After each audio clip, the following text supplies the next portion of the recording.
देखिए इस क्वेश्चन में आपको बताना होगा कि यहाँ पे कौन सी प्रॉपर्टी लग रही है।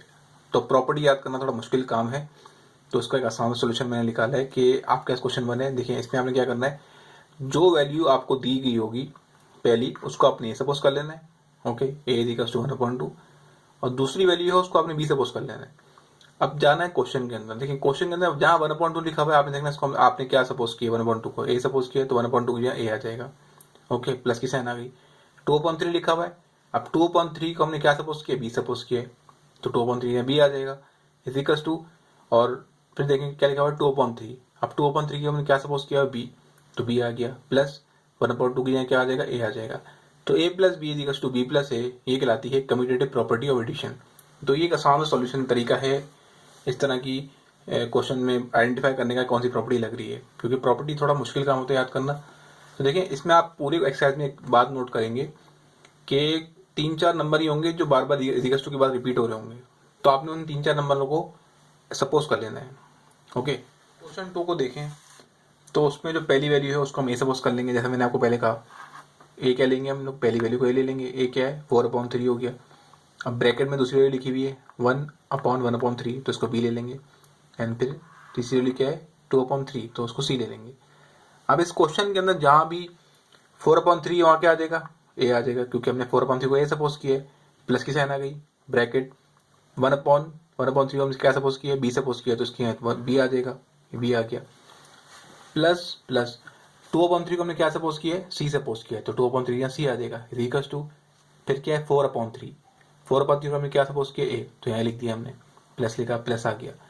1/3 को हमने क्या सपोज किया है बी, तो यहाँ बी आ गया, ब्रैकेट क्लोज करेंगे। फिर क्या लिखा हुआ है प्लस 2/3, तो प्लस की साइन आई। और 2/3 को हमने क्या सपोज किया, सी सपोज किया, तो सी आ गया यहाँ पे। अब देखेंगे प्रॉपर्टी आपके पास खुद आपको, जब आप इस तरह क्वेश्चन सपोज करके वैल्यू पुट करेंगे, ए की जगह ए की वैल्यू, बी की जगह बी की वैल्यू, तो आपको खुद समझ में आ जाएगा कौन सी प्रॉपर्टी अप्लाई हो रही है। यहाँ पे अप्लाई हो रही है associative property of addition. Question 3 को देखें, पहले क्या लिखा हुआ है 9 लिखा हुआ है। 9 को क्या सपोज कर लेंगे हम लोग, ए सपोज कर लेंगे, सपोज कर लिया 9 ए इक्वल्स टू 9, मल्टीप्लाई का साइन है। उसका बी ये क्या है 10/9, इसको सपोज कर लेंगे बी, और तीसरी वैल्यू को क्या सपोज कर लेंगे, सी सपोज कर लेंगे। 2 वैल्यूज होंगी तो ए बी तब सपोज करेंगे, 3 होंगी तो ए बी सी, अगर 4 होती तो ए बी सी डी तक। वैसे ऐसा है नहीं, तो आपकी बुक में 1-2 क्वेश्चन या 2 वैल्यूज हैं, ये इक्वल्स टू से पहले या 3 वैल्यूज हैं। ओके, तो ए को 9 ले लिया, बी को ले लिया 10/9, सी को ले लिया 20/9। अब इस क्वेश्चन की तरफ पलटते हैं। देखें जहाँ भी इस क्वेश्चन में 9 है वहाँ क्या आ जाएगा, ए आ जाएगा, मल्टीप्लाई की साइन आ गई, ब्रैकेट लगाएंगे। 10/9 की क्या आ जाएगा, बी आ जाएगा, बिकॉज हमने 10/9 को बी सपोज किया है, प्लस आ गया।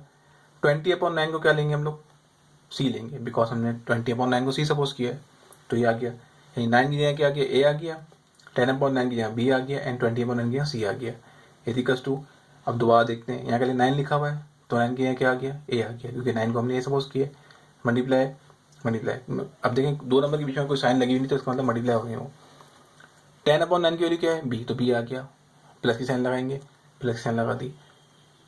9 के बराबर है, या 9 लिखा हुआ है तो 9 ए के बराबर, तो 9 के ए आ गया, इसी तरह 20/9 की यहाँ सी आ गया। तो ये आपके सामने प्रॉपर्टी आ गई, ये कहलाती है left distributive property of multiplication over addition. Okay, question 4 देखें। अब तो आपको आई थिंक आ गया होगा करना किस तरह करना है। यहाँ पे मैंने क्या कहा, जो पहली वाली दी हुई होगी उसको हमने क्या करना है, ए सपोज कर लेना है, तो ये आपके पास क्या हो गया 4/5। ओके, दूसरी वैल्यू क्या दी हुई आपको 5/7, तो इसको ले लेंगे बी। अब तीसरी वैल्यू भी दी हुई आपको, तो इसको सी सपोज कर लेंगे। अब आते हैं क्वेश्चन की तरफ। यहाँ क्या लिखा है 4/5, तो 4/5 भाई क्या है, ए है, तो ये आ गया 4/5 की जगह, प्लस की साइन डालेंगे। यहाँ लिखा है 5/7, तो किसके बराबर है, वो बराबर है बी के, तो 5/7 ये क्या आ गया, बी आ गया। मल्टीप्लाई मल्टीप्लाई 7/8 की जगह क्या आएगा, सी आ जाएगा, बिकॉज हमने 7/8 को सी सपोज किया है। Okay, equals two. अब यहाँ आते हैं, इजिकल्स टू के बाद की वैल्यू को देखते हैं। क्या लिखा हुआ है 4/5, 4/5 की जगह क्या आ जाएगा ए, 7/5 की जगह सी आ जाएगा, प्लस की साइन आ गई, प्लस की साइन आ गई। 5/7 की जगह क्या आएगा, बी आ जाएगा, क्योंकि बी सपोज किया हमने। मल्टीप्लाई 7/8 की जगह क्या आ जाएगा, सी आ जाएगा। अब ये जो आपके प्रॉपर्टी बनी, ये कहलाती है right distributive property of multiplication over addition. I hope आपको समझ में आ गई होगी क्वेश्चन 1 के सारे पार्ट। एक्सरसाइज 1.2 क्वेश्चन 2 का पार्ट 1 करेंगे। देखिए इसमें हमें fill the correct real number and so on लिखा हुआ इसके अंदर। तो इसका मतलब सिंपल इसमें एक्सरसाइज में करना कि आपने इस पार्ट के अंदर कि आपने जहाँ पर भी मिसिंग वैल्यू पुट करनी है। एक तो ये तरीका है कि आपको वैसे अगर क्वेश्चन आप गौर से देखें ना तो आपको समझ में आ जाएगा कि अगर इस तरफ √6 के ऊपर क्या लिखा हुआ है, 3 लिखा हुआ है, तो यहाँ पे √6 के नीचे ऊपर 3 लिखा हुआ होना चाहिए। ठीक है, मैं लिख देता हूँ इसको 3, यहाँ पे 3 आएगा। एक तो ये तरीका है, ये जो है जुगाड़ कि जैसे 2 वैल्यूज होती है ना तो आसान होता है मालूम करना। ठीक है, जैसे यहाँ क्वेश्चन आप देखें तो यहाँ पे 3 जगहों पे 4 जगहों पे ब्रैकेट की वैल्यूज नहीं पुट हुई, तो यहाँ थोड़ा सा आपको रूल का ख्याल रखना पड़ेगा, तभी आप बता सकते हैं कौन सी वैल्यू क्या है, कहाँ पे क्या आएगा। इस तरह से यहाँ पे 2 वैल्यूज होती हैं तो यहाँ पे आसान है बताना। भाई यहाँ पे लेफ्ट हैंड साइड पे √6 के ऊपर क्या लिखा हुआ है, 3 लिखा हुआ है, तो आपने कहा इसके ऊपर 3 होगा। अब इसका लॉजिक पे आते हैं, लॉजिक क्या है इसकी। देखें, पहली वैल्यू जो है यहाँ पे प्रॉपर्टी लग रही है कौन सी, जो हमने पीछे पढ़ी है पार्ट 1 के अंदर। आपने पहली वैल्यू को क्या ले लेना है, ए ले लेना है, दूसरी को बी ले लेना है। ओके, आपको पता है इस तरह की प्रॉपर्टी में जहाँ पे शुरू में a + b लिखा हो, उधर क्या राइट हैंड साइड पे क्या होता है, वैल्यूज अपोजिट लिखी होती है, यानी a + b तो b + a लिखा होता है। इट्स मीन कि यहाँ पे b है, ये वैल्यू b है। अब b देखें, b के नीचे √6 से ऊपर क्या है 3, तो यहाँ पे क्या आएगा 3 आएगा। ओके, क्वेश्चन 2 का पार्ट 2 को देखते हैं। तो देखिए यहाँ पे जैसे मैंने कहा कि आपको 4 जगहों पे वैल्यूज गायब है यहाँ पे। ओके, तो यहाँ पे जरा निकालना वैल्यू क्या, कहाँ पे क्या वैल्यू है, टेक्निकल काम है। ठीक है, बिकॉज यहाँ पे तो कहीं लग सकता है, ऐसे यहाँ पे लग गया था ना, पता लग रहा है सिंपल वे √6 लिखा हुआ है तो उसके ऊपर 3 है, यहाँ पे √6 के ऊपर 3 नहीं है तो 3 आ जाएगा। ओके, यहाँ पे आपने सपोज करना है, पहली वैल्यू क्या दी हुई ए सपोज कर लेंगे प्लस प्लस, दूसरी वैल्यू को बी सपोज कर लेंगे, तीसरी को सी सपोज कर लेंगे। अगर आपने क्वेश्चन नंबर पीछे वाली को एक्सरसाइज का जो पार्ट 1 है, इस एक्सरसाइज का पार्ट 1 जो है उसकी अच्छी तरह प्रैक्टिस की हुई तो आप देखते ही पहचान देंगे। यहाँ पे अगर a + b bracket b + c लिखा हुआ तो यहाँ पे क्या होगा, a + b bracket close plus c। तो जैसे ही आप लोग वैल्यू सपोज करेंगे आपको अंदाजा हो जाएगा कि भाई अगर यहाँ पे a लिखा हुआ है तो यहाँ पे जो वैल्यू लिखी है वो भी a होगी, बिकॉज प्रॉपर्टी के अंदर यहाँ पे है तो यहाँ भी a आ रहा है। तो अगर यहाँ पे नीचे 10 है, यहाँ पे अगर ऊपर 7 है तो मिसिंग मतलब क्या हुआ, 10 हुआ। ये प्रॉपर्टी की क्वेश्चन है, इसमें आप प्रॉपर्टी जितनी एक्सरसाइज इस एक्सरसाइज की क्वेश्चन 1 के पार्ट की प्रैक्टिस करेंगे उतना आपके लिए ईजी हो जाएगा समझना कि कहाँ पे कौन सा नंबर आएगा। क्वेश्चन 3 की तरफ आते हैं।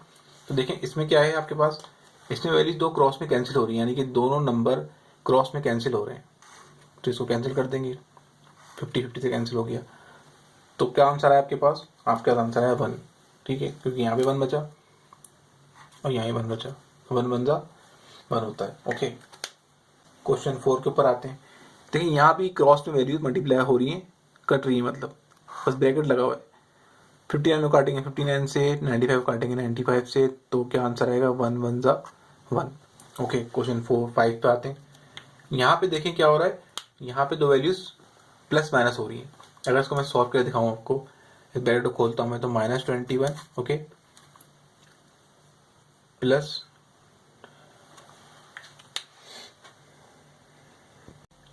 क्वेश्चन 5 देखें आप, इस ब्रैकेट को अगर मैं ओपन करता हूँ तो आपको अंदाजा हो जाएगा कि 0 आंसर कैसे आएगा, क्योंकि अगर यहाँ पे मैं 0 आंसर लेके आना है तो यहाँ भी वैल्यू क्या होनी चाहिए, सेम होनी चाहिए।